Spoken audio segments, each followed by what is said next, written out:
성경 말씀은 에베소 3장 14절부터 21절까지입니다. 에베소서에서 우리가 읽게 되는 것이 하나님께서 교회를 향하여서 얼마나 크고 놀라운 계획을 가지고 계시는지 읽어내게 되는데, 이를 통하여서 먼저 깨달은 바울은 하나님께 기도하는 내용들이 14절부터 21절까지 있습니다. 우리 다 같이 14절부터 21절까지의 말씀을 읽겠습니다. 이러므로 내가 하늘과 땅에 있는 각 족속에게 이름을 주신 아버지 앞에 무릎을 꿇고 비노니 그의 영광의 풍성함을 따라 그의 성령으로 말미암아 너희 속사람을 능력으로 강건하게 하시오며 믿음으로 말미암아 그리스도께서 너희 마음에 계시게 하옵시옵고 너희가 사랑 가운데에서 뿌리가 박히고 터가 굳어져서 능히 모든 성도와 함께 지식에 넘치는 그리스도의 사랑을 알고 너비와 길이와 깊이가 어떠함을 깨달아 하나님의 모든 충만하신 것으로 너희에게 충만하게 하시기를 구하노라. 우리 가운데서 역사하시는 능력대로 우리를 구하거나 생각하는 모든 것에 더 넘치도록 능히 하시리에게 교회 안에서와 그리스도 예수 안에서 영광이 대대로 영원 무궁하기를 원하노라. 아멘. 오늘 이 읽은 말씀 중에서 16절을 중심으로 해서 나는 기도합니다. 두 번째 말씀을 나누길 원합니다. 나는 기도합니다를 제가 생각할 때는 한 4번 정도 하게 될 거라고 생각합니다. 그래서 오늘 그리고 그 다음 주 이렇게 하게 되는데, 그 내용들은 이렇습니다. 하나님께서 이제 바울에게 깨닫게 하신 놀라운 것 중에 한 가지가 바로 이 교회를 향하신 하나님의 계획인데, 교회를 향하신 하나님의 계획을 깨달은 바울은 기도하지 않을 수 없었어요. 그래서 지난주에 우리 살펴본 것처럼 나는 기도합니다. 나는 아버지께 기도합니다. 우리에게 이름을 주신 그 아버지께 기도합니다. 또 나는 아버지께 무릎을 꿇고 기도합니다. 지난주에 말씀을 나눴죠. 그래서 오늘은 나는 교회를 위해서 기도합니다를 나누고, 그리고 이제 교회를 위해서 기도하는 4가지 중에 첫 번째 것을 함께 나누도록 하겠습니다. 알래스카를 잘 알지요? 알래스카에 다녀오신 분들도 있을 것입니다. 미국을 가다 보면 예전에는 직항으로 못 가고 이제 알래스카를 거쳐서 갔지요. 이 알래스카는 원래 저 지도에 있는 것처럼 위에 러시아 땅이었습니다. 그런데 이 러시아 땅이었던 알래스카를 1867년에 미국이 샀어요. 얼마에 샀느냐 하면 $720만. 와, 이렇게 생각하시겠지만 한반도의 7배나 되는 땅이 저 땅이에요. 한반도 7배나 되는 그 땅을 $750만 샀습니다. 이것을 추진했던 사람이 그 당시 국무장관이었던 윌리엄 스워드라는 사람이었는데, 이 땅을 사고 된통 욕을 먹었어요. 어떻게 세금을 이렇게 낭비하느냐. 그때 윌리엄 스워드가 뭐라고 말했느냐 하면, 우리 지금 이 쌓여있는 하얀 눈만 보지 말고 눈 속에 감춰진 보물들을 보자, 그렇게 이야기했습니다. 그래서 적극적으로 추진해서 러시아로부터 샀어요. 사고 난 다음에 사람들이 욕하는 것까지는 괜찮았는데, 나중에는 미국 의회까지 일어나서 이 스워드를 욕하기 시작했고, 그 당시 비난했던 말들 중에 하나가 뭐냐 하면 알래스카는 스워드의 아이스박스다, 얼음 창고다, 그렇게 비아냥거리면서 욕을 함으로 말미암아 스워드가 어쩔 수 없이 의회에 나가서 미안합니다, 나의 실책입니다 하고 사과를 했어요. 그리고 나서 5년 있다가 스워드가 죽었어요.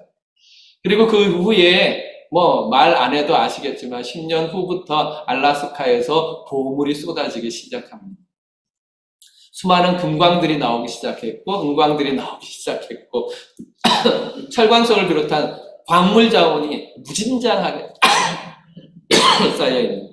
뿐만 아니라 석유와 천연가스와 같은 에너지 자원들도 무궁무진하게 나오기 시작했습니다. 그제서야 알래스카의 진가를 알게 된 미국 사람들은 죽은 스워드를 안타까워했어요. 그리고 나서 공식적으로 의회에서 스워드에게 사과를 했는데, 뭐라고 했느냐 하면, 의회에서 당신들이 우리에게 했던 말처럼 알래스카는 스워드의 아이스박스가 아니라 알래스카는 보물창고입니다. 당신이 했던 사과를 우리가 다시 돌려줍니다. 그렇게 이야기했습니다. 이렇게 가치를 발견한 사람, 남들이 모르지만 그 속에 담겨있는 가치를 발견한 사람은 다른 사람이 뭐라고 해도 꿋꿋하게 그것을 붙잡고 나아갈 수 있습니다. 이런 일들은 영적으로도 마찬가지죠. 바울을 보시기 바랍니다. 바울은 정말로 체포되고 감옥에 갇힌 상황 속에서도 꿋꿋하게 교회가 얼마나 하나님의 위대한 계획 속에 담겨있는 거룩한 공동체인지를 깨달았습니다. 그리하여서 그를 붙잡고 있는 모든 것들을 뛰어넘어 교회를 사랑하는 고백들을 에베소서, 빌립보서, 골로새서 계속해서 담아내고 있습니다. 그래서 오늘 우리 함께 말씀을 나누고 싶은 부분도 그렇습니다. 아까 정리하여 말씀드린 것처럼 앞으로 오늘 교회를 위해 기도합니다 라는 말씀과 나는 교회를 위해서 이것을 기도합니다 하는 4가지 제목과 마지막에 나는 하나님께 영광을 위하여 기도합니다 이렇게 5번째, 6번째까지 해서 이 바울의 기도에 대해서 깊이 묵상하기를 원합니다. 오늘 말씀을 통해서 성령 하나님께서 바울의 마음을 우리에게 허락하여 주시기를 간절히 원합니다. 첫 번째가 아니죠. 네 번째는 나는 교회를 위해 기도합니다 입니다. 제목이 참 좋아서 여러분들과 함께 읽어보고 싶어요. 제목을 다 같이 읽겠습니다. 시작. 나는 교회를 위해 기도합니다. 아멘? 네. 경양 어린이 모임에서도 아이들한테 성경 말씀을 읽고 성경 말씀을 들을 때 정말로 진짜 그러네요 하는 마음이 들면 아멘 하라고 그랬습니다. 마찬가지입니다. 우리 하나님의 말씀을 들을 때 내가 정말로 그렇게 생각합니다 할 때 우리 아멘 하지요. 나는 교회를 위해 기도합니다. 아멘 할 수밖에 없는 제목입니다. 14절과 15절에 그렇게 우리가 읽었던 것처럼 이러므로 내가 하늘과 땅에 있는 각 족속에게 이름을 주신 아버지 앞에 무릎을 꿇고 비노니 그랬습니다. 바울이 그렇게 기도하는 거지요. 바울의 기도에서 마지막으로 이렇게 꼭 정말로 짚고 넘어가고 싶은 것이 바로 이것입니다. 그것은 바울이 교회를 위해서 기도했다는 사실입니다. 성경에 바울의 기도가 많이 기록되어 있어요. 그 많이 기록되어 있는 기도들을 살펴보면 대부분이 바울 자신을 위한 기도가 없어요. 우리가 알고 있는 것처럼 하나님 나 이거 없애주세요 하는 기도가 있었지요. 하나님 이 정말로 사단의 사자 같은 가시 같은 이 내 몸의 연약함을 없애주세요 하는 기도 외에는 다 타인을 위한 기도, 교회와 성도들을 위한 기도였습니다. 오늘 우리가 읽었던 이 3장뿐만 아니라 1장에서도 바울이 에베소 교회를 위해서 기도했던 것을 기억할 겁니다. 뿐만 아니라 빌립보 교회를 위해서 기도하는데 빌립보서 1장 3절로 4절에 보면 내가 너희를 생각할 때마다 나의 하나님께 감사하며 간구할 때마다 너희 무리를 위하여 기쁨으로 항상 간구함은 그랬습니다. 바울은 무슨 말이냐면 빌립보 교회를 생각할 때마다 뭐 했다? 기도했다. 하나님께 기도했다 그랬습니다. 골로새 교회도 마찬가지입니다. 골로새서 1장 3절에 보면 우리가 너희를 위하여 기도할 때마다 하나님과 우리 주 예수 그리스도의 아버지께 감사하노라 그랬습니다. 또 데살로니가 교회를 통해 위해서도 기도합니다. 데살로니가전서 1장 2절에 우리가 너희 모두로 말미암아 항상 하나님께 감사하며 기도할 때에 너희를 기억함은 그러니까 바울은 기억할 때마다 기도했고 기도할 때마다 기억했습니다. 무엇을? 교회를. 교회에만 그랬습니까? 아니요. 성도 한 사람 한 사람에 대해서도 그랬습니다. 디모데후서 1장 3절에 보면 내가 밤낮 간구하는 가운데 쉬지 않고 너를 생각하여 청결한 양심으로 조상적부터 섬겨오는 하나님께 감사하고 라고 했습니다. 그 중에 이제 한 가지 우리 함께 읽어보려고 해요. 빌레몬서 1장 4절 빌레몬을 위한 기도예요. 다 같이 읽겠습니다. 시작. 내가 항상 내 하나님께 감사하고 기도할 때에 너를 말함은 감격적이지 않습니까? 내가 항상 내 하나님께 감사하고 기도할 때 너를 말한다 그렇게 말했습니다. 무슨 말입니까? 내가 널 위해 기도하고 있어. 이런 말 들어보셨어요? 내가 널 위해서 기도하고 있어. 이런 말 해보신 분들은 많으실 것 같은데 어때요? 내가 널 위해 기도하고 있어 라고 하는 말을 들으셨습니까? 그 사람은 정말로 복된 사람이고 축복받은 사람입니다. 나를 위해서 기도하는 사람이 있다면 나를 위해서 기도하는 사람이 있다면 또 그 소리를 듣는다면 말로 다 할 수 없는 위로가 되겠지요. 이렇게 바울은 교회와 성도들을 위해서 기도했습니다. 왜 그랬을까요? 왜 바울은 그렇게 어려운 중에도 교회와 성도들을 위해서 기도했을까요? 그것은 교회가 지난주에 살펴본 것처럼 예수 그리스도로 말미암아 구원을 받은 하나님의 자녀, 곧 하늘과 땅에 있는 한 가족이기 때문에 그렇습니다. 교회가 무엇이냐, 이걸 정확하게 아는 것이 성도들이 굉장히 중요해요. 우리가 교회를 다니면서도 불구하고, 다님에도 불구하고 교회가 무엇인지 깊이 생각하지 못합니다. 다시 한번 말씀드립니다. 교회는 하나님의 구속 계획 가운데 있는 신적인 공동체입니다. 사람이 만든 것도 아니고, 사람에게 속한 것도 아니고, 사람의 것도 아닙니다. 교회는 하나님께서 계획하신 거룩한 공동체입니다. 뿐만 아니라 교회는 예수 그리스도의 십자가와 부활의 흔적이 있는 거룩한 공동체입니다. 또한 교회는 성령 하나님으로 세워진 거룩한 사명이 있는 사명 공동체입니다. 이렇게 교회의 정체성과 가치는 교회를 구성하고 있는 사람에게 있는 것이 아니라 성부, 성자, 성령, 성삼위 하나님 안에 있다는 사실을 기억해야 합니다. 그래서 바울은 교회를 바라보며 그의 영광의 풍성함을 따라 그의 성령으로 말미암아 너희 속사람이 강건하기를 원하노라 라고 기도했던 것입니다. 바울은 사실 지금 자신을 위한 기도가 필요한 때이지요. 생각해 보세요. 바울의 입장을 딱 생각해 보시기 바랍니다. 바울은 지금 감옥에 갇혀 있는 죄수이고, 이 에베소 교회의 성도들은 자유롭게 살아가는 사람들이에요. 누가 누구를 위해서 기도해야 됩니까? 오히려 바울이 나를 위해서 기도해달라 하고 부탁해야 되는 건 아닙니까? 그런데 그는 박해를 받고 감옥에 갇혀 있음에도 불구하고, 그리고 그 속에서 많은 어려움을 겪고 있음에도 불구하고 오히려 교회를 위하여 기도하고 있습니다. 그만큼 바울은 교회를 사랑했습니다. 그만큼 바울은 교회를 마음에 담고 있었습니다. 그는 사랑하는 에베소 교회가 하나님의 영광의 풍성함으로 강건해질 필요가 있다는 사실을 깨달았고, 그리스도의 사랑 안에서 세워져 가기를 소원했고, 그 사랑의 전부를 깨달아 알므로 말미암아 하나님이 충만하게 하신 그 충만하심으로 말미암아 교회 모든 성도들이 하나님으로 예수 그리스도로 충만해지기를 원했습니다. 그 뜨거운 열망이 사도 바울을 잡자 그는 기도하지 않을 수가 없었습니다.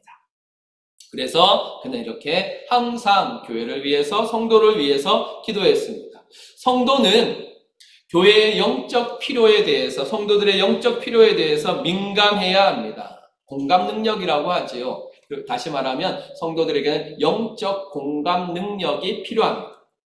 하나님께서는 사람들에게 공감 능력을 주셨습니다. 이 공감 능력이라는 것은 타인의 마음이나 타인의 감정이나 타인의 현재 상태에 대해서 그 사람의 입장에서 느끼고 생각하는 능력입니다.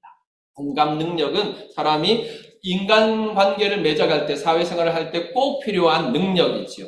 만약 이 공감 능력이 없다면 어떻게 되느냐 하면 자폐에 빠지든지 요즘 잘 나오는 사이코패스가 될 수 있습니다. 그러므로 성도들에게는 성도 전에 사람에게는 공감 능력이 필요합니다. 성경에 말씀하고 있는 대로 기뻐하는 자와 함께 기뻐할 수 있는 능력, 슬퍼하는 자와 함께 할 수 있는 능력이 필요합니다. 그런 세상에서 생각해야 되는 공감 능력과 함께 성도들에게는 영적인 공감 능력이 필요합니다. 그러면 내가 영적인 공감 능력이 있느냐 없느냐를 어떻게 이렇게 알 수 있을까요? 확인할 수 있을까요? 그것은 내가 다른 사람을 위해 기도하고 있는가로 짐작할 수 있습니다. 왜냐하면 이 기도라는 것은 성도만 할 수 있는 거거든요. 다른 사람들처럼 기뻐하는 사람과 함께 기뻐하는 것으로 멈추지 않고 그 기쁨에 대해서 하나님 감사합니다 하고 기도할 수 있는 능력. 또 슬퍼하는 사람들과 함께 슬퍼하면서 하나님 이 일을 불쌍히 여겨 주옵소서 기도하는 그 영적인 공감 능력이 우리에게 필요합니다. 그러므로 내가 다른 사람을 위해 기도하고 있는가, 이것이 내가 영적인 공감 능력이 있는가를 표현하는 것이 될 것입니다. 보통 공감을 어떻게 표현합니까? 우리는 리액션으로 표현을 합니다. 그냥 요즘은 이렇게 리액션이라는 말이 워낙 잘 많이 사용되니까 다 알지요. 이 사람이 나한테 뭐라고 하면 거기에서 오 그래 라고 반응한다든지 맛있는 음식을 먹으면 이야 맛있는데 라고 이렇게 리액션을 해야지 된다고 생각합니다. 그런데 우리의 리액션은 그냥 단순하게 입에서 나오는 것이나 마음에서 머무르지 않고 좀 더 업그레이드해서 수준을 높여야 됩니다. 곧 영적인 리액션을 해야 된다는 것이지요. 성도의 최고의 리액션, 이제 기억하십시오. 바로 기도입니다. 기뻐하는 자를 위해서 함께 기도할 수 있고 슬퍼하는 자를 위해서 함께 기도하는 것, 이것이 성도가 가져야 되는 최고의 리액션입니다. 그러므로 우리는 한번 확인해 봐야 합니다. 나는 기도하고 있습니까? 단순히 나를 위하여가 아니라 교회와 성도들을 위해서 기도하고 있습니까? 이것은 우리가 영적인 공감 능력이 있는지 아닌지 스스로 측정해 볼 수 있습니다. 그러므로 조금 과장해서 말한다면 내가 기도하고 있는 사람이 단 한 사람도 없다면 스스로 생각해야 돼요. 나 영적인 사이코패스 아닌가? 나 영적으로 자폐가 있는 거 아닌가? 이렇게 생각해 보셔요. 그러므로 어떻게 해야 됩니까? 네, 기도해야 되죠.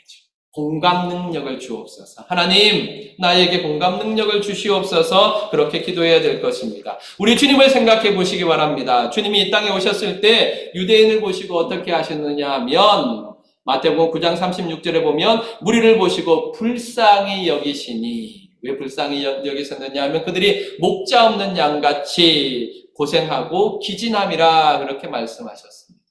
예수님이 이 땅에 오셔서 그 사람들을 볼 때마다 함께 공감하셨어요. 그들을 불쌍히 여기셨어요. 그들의 아픔에 함께 들어가셨어요. 그들과 함께 먹고 마시며 삶을 나누셨습니다.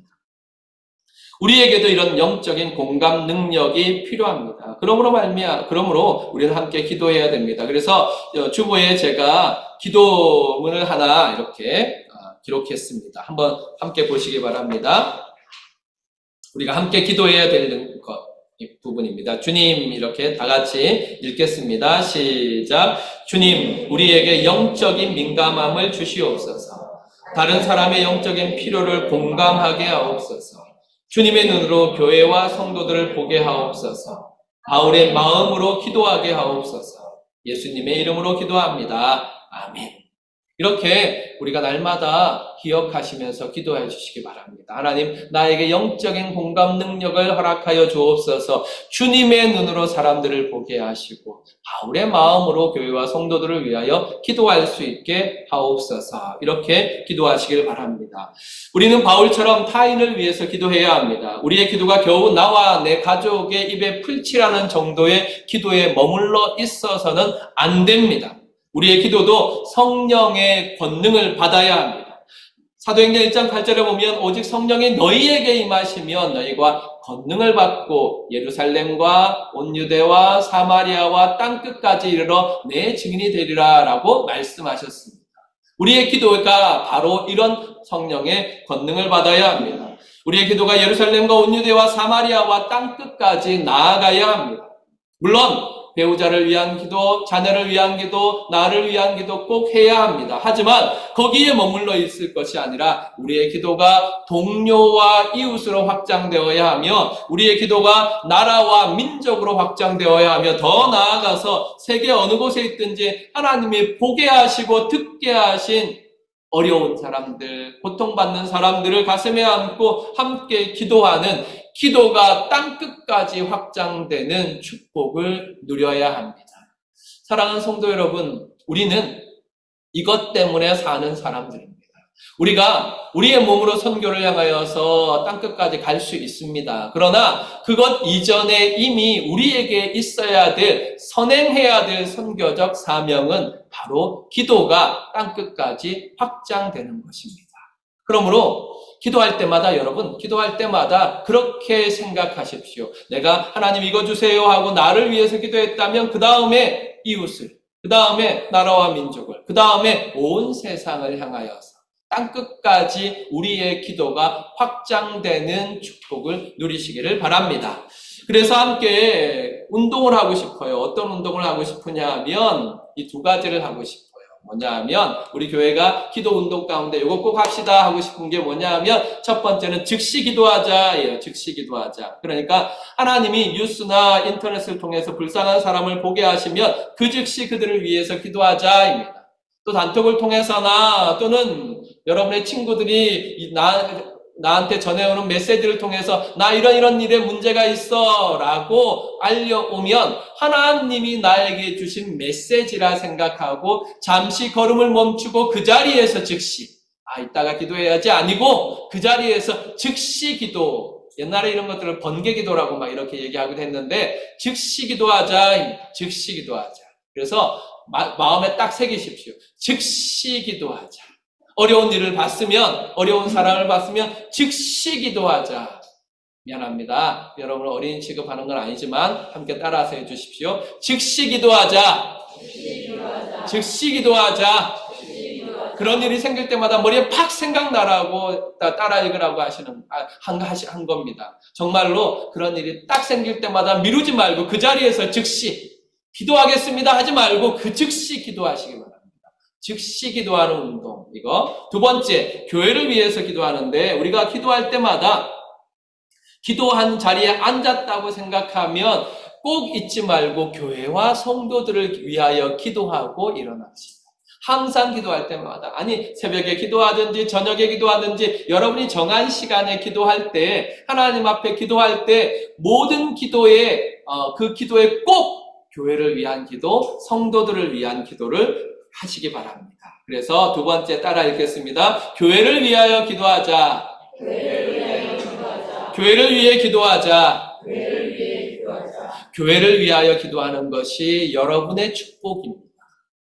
교회를 위하여 기도하는 것이 여러분에게 반드시 축복으로 돌아옵니다. 예를 들어서 저를 위해서 기도하시는 분들이 있으신데 저를 위해서 기도하는 거 여러분의 축복입니다. 생각해 보세요. 그 뒤에 나오는 건데, 우리에게는 속사람이 있거든요. 여러분이 저를 위해서 기도할 때 항상 기도하는 게 뭐예요? 육의 강건함을 허락하여 주옵소서. 우리 목사님 힘이 항상 펄펄 넘쳐서 테니스 가서 다 이기게 해 주옵소서. 뭐 이런 거 기도 안 하실 거 아니에요? 그런 거 기도하세요? 안 하시죠? 뭐 기도하세요? 하나님, 우리 목사님 영적으로 강건하게 하셔서 말씀 잘 준비하게 하시고 기도 열심히 하게 하시고 그렇게 기도하시잖아요. 이럴 땐 끄떡끄떡 하셔야 돼요. 제가 실족하잖아. 가만히 계시면. 그렇게 기도하시지요? 네. 예. 감사합니다. 그렇게 기도하시면 제가 영적으로 강건하게 해지고 하나님의 충만한 은혜를 받아서 말씀을 준비하게 되고 또 기도를 하게 되면 누가 유익이에요? 예, 교회가 유익이고 성도가 유익입니다. 그러니까 제가 하나님의 영적인 축복을 받고 성령에 딱 사로잡히면 가장 먼저 복을 받는 것이 성도 자신입니다. 교회가 마찬가지입니다. 교회를 위해서 기도할 때, 성도들을 위해서 기도할 때, 우리 앞에서 열심히 일하시는 분들을 위해서 기도하고, 교단하고 차양들을 위해서 기도하고, 선교사님들을 위하여 기도하고, 그 기도하는 모든 기도가 사실은 우리를 위한 기도가 되는 것입니다. 꼭 기억하시고, 교회를 위하여서 항상 기도하시길 바랍니다. 아멘. 감사합니다. 이제 바울이 기도한 내용들을 더 깊이 살펴보기 위하여서 함께 나누길 원합니다. 나는 교회를 위해서 이것을 기도합니다. 바울은 4가지를 기도했어요. 첫 번째는 16절에 강건하게 하옵소서, 17절에 사랑 안에 거하게 하옵소서, 18절에 사랑을 알게 하옵소서, 19절에 충만하게 하옵소서, 이렇게 기도했습니다. 오늘은 그 중에 첫 번째 내용이 되는 하나님의 영광의 풍성함으로 주님의 교회가 강건하게 하옵소서입니다. 16절을 다 같이 읽겠습니다. 시작. 내 영광의 풍성함을 따라 내 성도로 말미암아 너희 속사람을 능력으로 강건하게 하시오며. 아멘. 사람에게는 속사람하고 겉사람이 있습니다. 속사람이 중요합니까? 겉사람이 중요합니까? 속사람이 중요합니까? 겉사람이 중요합니까? 네, 거짓말하지 마세요. 여러분, 속사람이 보다 훨씬 더 겉사람이 중요하지요. 다른 사람에게 내가 어떻게 보이느냐, 내가 얼마나 많이 가진 것처럼 보이느냐, 얼마나 내가 똑똑한 것처럼 보이느냐, 얼마나 내가 이쁜 것처럼 보이느냐, 얼마나 내가 젊은 것처럼 보이느냐, 그거 중요하잖아요. 아니라고 하지 마세요. 여러분들이 투자하는 돈을 보면 알아요. 은혜 받아.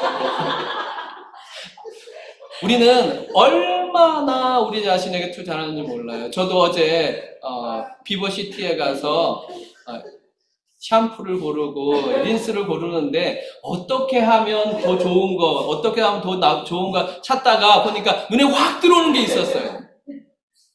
뭐냐면 가늘어지는 머리, 끊어지는 머리 딱 들어요. 오, 나 한번 막 가늘어지는데 끊어지는데 딴 거 가격 볼 필요 없어요. 우선 그거 딱 있잖아. 그거 딱 집어야지. 그게 바로 우리입니다. 우리에게 이렇게 겉사람과 속사람이 있는데 이것은 하나님이 창조하실 때 사람을 영과 육으로 만드셨기 때문에 그렇습니다. 속사람은 영을 말하고요. 겉사람은 육을 말합니다.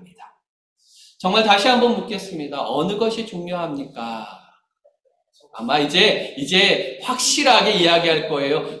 속사람이요. 그러나 둘 다 중요합니다. 둘 다 중요합니다. 성경에서 이 육체는 썩어질 거니까 안 중요하다고 단 한 번도 말씀하시지 않으셨어요. 겉사람도 중요해요.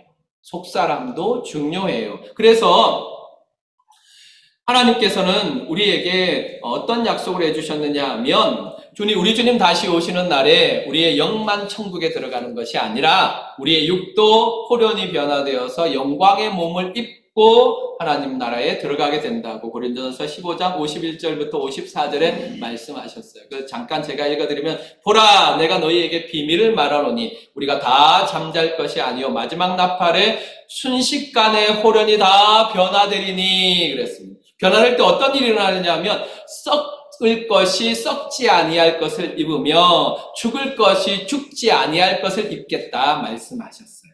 그러므로 우리가 주님이 다시 오실 때 변화되는 것은 우리의 영만 완전해지는 것이 아니라 우리의 육체도 완전히 되어서 완전한 육체와 완전한 영혼이 하나가 딱 되는 것, 이게 진짜 우리가 되는 거거든요. 그래서 우리는 하나님 나라에 가게 됩니다.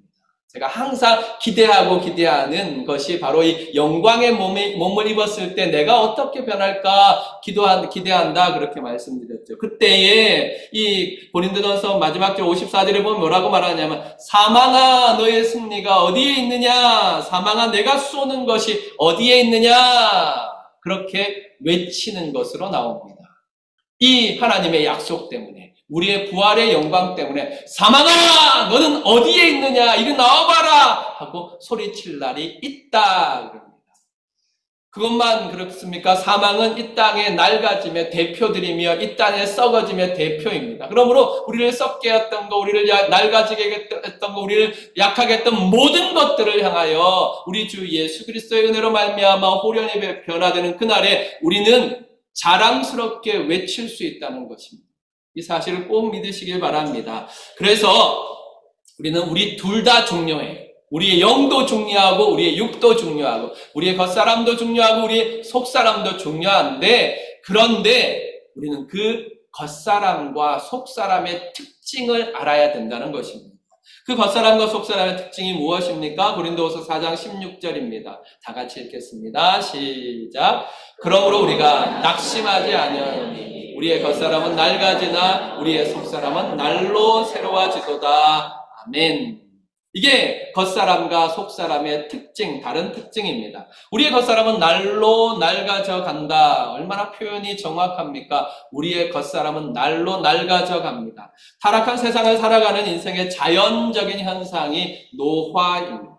육체의 노화는 피부에 주름이 생기는 것 같은 변화나 팔다리의 힘과 능력이 없어지고 근육이 고통스러워지는 이런 신체 기능의 변화가 전부가 아닙니다. 그러니까 단순히 내 팔다리, 내 피부의 변화가 아닙니다. 이 노화는 사실은 세포 단계에서부터 이루어지는 것입니다. 세포 자체가 분화와 증식이 약화됨으로 말미암아 발생하게 되는 모든 신체 기능의 퇴화를 노화라고 합니다. 그러니까 노화 이 피부가 주름지고 이게 노화 전부가 아니에요. 사실은 어디서부터 시작되느냐 하면 우리 세포 하나하나에서부터 이미 시작되고 있는 거예요. 한의하고 저하고 다른 점이 뭔지 아세요? 한의는 세포가 분할되고 증식되는 게 훨씬 더 많고 태화되는 게 적은 거예요. 그러니까 쟤는 축구하다가 자빠져서 며칠 만에 일어날 수 있어요. 근데 저는 테니스 하다가 자빠지면 뭐 한 달은 휙 가는 거예요. 왜 그렇습니까? 세포 단계에서부터 이미 분화와 증식이 노화나 태화보다 훨씬 더 느리기 때문에 그렇습니다. 이게 노화예요. 그래서 우리는 그렇게 날이 갈수록 점점 낡아질 수밖에 없다. 뭐가? 우리의 겉사람은. 그러니까 겉사람이 낡아지는 것 때문에 상심할 필요가 없어요.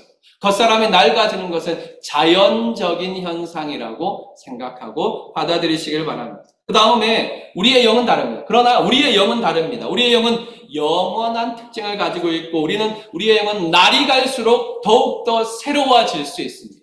다시 말하면 우리의 영의 세포는 날이 갈수록 더 분화하고 증식하는 것들이 빨라질 수 있어요. 이걸 이제 이렇게 비유로 표현하니까 좀 어려운 것 같지만 우리의 영이 날마다 기쁘고 즐거워하며 선을 행하고 주님을 닮아가는 일들이 훨씬 더 가속을 받을 수 있다는 이야기입니다. 그러니까 우리의 영의 세포는 끊임없이 증식하고 분화될 수 있습니까? 어떻게 그렇게 할 수 있습니까? 성령의 능력으로 하나님의 영광의 풍성함을 맛볼 때 가능합니다. 하나님의 영광의 풍성함이라 하니까 이게 도대체 뭐지? 라는 생각이 들었을 것입니다. 그러나 이것은 이미 우리가 배운 것들이에요. 풍성한 하나님의 영광은 성도들의 속사람을 강건하게 하는 무한한 자원입니다. 마르지 않는 셈입니다. 그러므로 우리는 하나님의 영광의 풍성함을 맛보아 알아야 될 것입니다. 하나님의 영광의 풍성함이란 무엇입니까? 네, 1장에서 배웠고 2장에서 배웠습니다. 1장에 보면 찬송하리로다 하나님 곧 우리 주 예수 그리스도의 아버지께서 그리스도 안에서 하늘에 속한 모든 신령한 복을 우리에게 주셨다 그랬습니다. 하나님께서 하늘에 속한 신령한 모든 복을 우리에게 이미 주셨어요. 그 내용이 무엇입니까? 그것은 하나님께서 우리에게 주신 구원의 모든 것들입니다. 하늘은 하나님께서는 창세전에 그리스도 안에서 우리를 택하셨고 예수 그리스도로 말미암아 하나님의 자녀를 삼으셨고 속량 죄사함의 은혜를 주셨고 하나님의 기업이 되게 하셨고 영광의 창송이 되게 하셨다. 1장에서 우리에게 알려주셨습니다. 그것뿐입니까? 아니요. 2장에서 이렇게 시작합니다. 그는 허물과 죄로 죽었던 너희를 살리셨도다. 그렇게 말했습니다. 그리스도와 함께 살리시는데 그냥 살리시는 정도가 아니라 예수님과 함께 우리를 살리시고 우리를 일으키시고 그리고 어디까지? 함께 하늘에 앉게 하셨다. 얼마나 놀랍습니까? 우리가 예수님과 함께 받는 복이 예수님과 함께 부활하고 예수님과 함께 승천하여서 예수님이 앉으신 하나님 보좌 우편에 우리를 함께 앉히시겠다. 이게 하나님의 계획이에요. 창세전부터 세우셨던 교회를 향하신 하나님의 계획입니다. 예수 그리스도로 말미암아 우리를 다시 살리실 뿐만 아니라 우리의 죄를 용서하실 뿐만 아니라 우리를 하나님의 자녀가 되게 하실 뿐만 아니라 예수 그리스도와 함께 영광의 보좌에 앉게 하시겠다. 이것이 하나님의 거룩한 교회를 향하신 계획입니다. 이것이 그의 영광의 풍성함을 따라 우리에게 약속하신 축복입니다. 그래서 바울은 기도하는 것입니다. 성령 하나님, 하나님의 역사로 말미암아 이 성부 하나님의 영광의 풍성함을 교회가 깨닫게 하시고 그러므로 말미암아 그 속사람, 그 영이 날마다 새로워지게 하여 주옵소서. 그렇게 기도하고 있습니다. 이것이 우리가 교회를 위해서 기도해야 될 첫 번째 내용입니다. 교회를 위하여 정말로 기도하시길 원하십니까? 무엇을 위해서 기도하십니까? 목사님, 우리 교회 재정이 풍부하게 해주세요. 우리 교회 성도가 많아지게 해주세요. 이런 거 다 기도하셔도 됩니다. 하지만 가장 먼저 기도해야 될 것은 하나님, 우리 교회가 하나님의 영광의 풍성함을 깨달아 알게 하여 주옵소서. 하나님, 우리 성도 한 사람 한 사람이 하나님의 영광의 그 풍성한 한 부분이라도 깨닫게 하여 주옵소서. 그렇게 기도할 때 우리의 영이 강건하여지고 우리의 속사람이 강건하여지면 날마다 새로워질 뿐 아니라 하나님께서 주신 축복을 이 땅에서도 누릴 수 있는 것입니다. 그 영광의 풍성함, 하나님의 영광의 풍성함은 우리를 강건하게 하는 영원하고 완전한 자원입니다. 일본이 왜 독도를 그렇게 물고 늘어집니까? 독도가 아름다운 것이기 때문입니까? 아니요, 그렇지 않습니다. 독도를 비롯하여서 그 바다 아래 감춰져 있는 자원들이 중요하기 때문이고, 영토에 대한, 영해에 대한 개념이 중요하기 때문에 그렇습니다. 아까도 말씀드렸지만 소련이 헐값에 알래스카를 미국에 팔아버린 이유가 무엇입니까? 그 속에 감춰진 가치를 몰랐기 때문입니다. 오늘날 성도들이, 교회가 이렇게 힘이 없는 이유가 뭐라고 생각하십니까? 그것은 하나님께서 우리에게 주신 그 영광의 풍성함을 모른 채 겨우 겉사람에 사로잡혀 있기 때문에 그렇습니다. 교회에 와서조차도 무엇을 먹을까, 무엇을 입을까, 무엇을 마실까에 사로잡히어서 마치 저 대양을 향하여 나아가지 못하고 바닷가에서 퐁당퐁당 물장난만 하고 있기 때문에 그 속에 담겨있는 엄청난 보화가 무엇인지 알지 못하기 때문에 힘없고 능력 없이 신앙생활 하는지 안 하는지 모른 채 살아가고 있는 것입니다. 그래서 바울은 기도합니다. 하나님, 우리 모든 성도들이, 에베소 교회의 성도들이 하나님의 그 영광의 풍성한, 그 풍성하신 영광을 알게 하여 주옵소서 기도했습니다. 저와 여러분이 이 기도, 이 교회를 위한 기도, 하나님의 영광의 풍성함을 맛보아 알게 하여 주옵소서 기도하는 이 우리의 첫 번째 소원을 놓치지 말아야 될 것입니다. 그럴 때 우리는 우리의 속사람의 강건함을 얻게 될 것입니다. 성도는 하나님의 영광의 풍성함을 알 때 영적인 힘을 얻습니다. 성도는 성령의 도우심으로 하나님의 영광의 풍성함을 깨달을 때 새 힘을 얻습니다. 그러므로 이 기도를 놓치지 마시길 바랍니다. 그래서 이 기도도 함께 주보에 실어뒀습니다. 제가 읽겠습니다. 성령 하나님, 우리 교회가 우리 안에 감추어진 보물을 깨닫게 하옵소서. 우리 안에 이미 주신 하나님의 영광의 풍성함을 매일매일 하나하나 깨달아가게 하옵소서. 그로 말미암아 우리의 속사람이 날로 강건하게 하옵소서. 예수님의 이름으로 기도합니다. 아멘. 사랑하는 성도 여러분, 우리는 교회와 성도를 위해서 기도해야 합니다. 세상 사람들은 얼마나 많은 사람이 나를 위해서 일하느냐, 우리 직원이 몇 명이냐, 나를 위해서 일하는 사람이 몇 명이냐를 가지고 자신의 가치를 평가할 수 있지만 성도는 다릅니다. 성도는 내가 얼마나 많은 사람을 위해 기도하고 있는가로 자신의 가치를 평가해야 될 것입니다. 정말로 부탁을 드립니다. 사랑하는 성도 여러분, 여러분의 기도의 영역을 확장시키십시오. 여러분의 기도가 넓어지기를 원합니다. 예루살렘과 온 유대와 사마리아, 아니 땅끝까지 확장되기를 원합니다. 그로 말미암아 여러분이 교회와 성도들을 위해서 기도할 때 하나님께서 우리 안에서 그 기도가 응답되는 축복을 허락하여 주시옵고, 그로 말미암아 우리가 세상 살아가는 보람, 세상 살아가는 가치를, 성도의 가치를 알게 되기를 주님의 이름으로 축원합니다. 두 번째, 우리가 교회와 성도를 위해 기도할 때 첫 번째로 기도해야 될 내용이 바로 속사람의 강건함입니다. 왜냐하면 성도의 축복의 원리는 내 영혼이 잘됨 같이 범사가 잘되고 강건하여지는 것이기 때문에 그렇습니다. 그러므로 우리의 첫 번째 기도는 그 속사람, 이 하나님의 영광의 풍성함을 깨달음으로 강건해지는 것입니다. 여기 우리 앞에 있는 대로 함께 다 같이 읽으면서 기도해 보겠습니다. 우리 가운데 계신 성령님, 우리를 도우셔서 우리 모두 하나님의 영광의 풍성함의 능력으로 우리 속사람을 강건하게 하옵소서.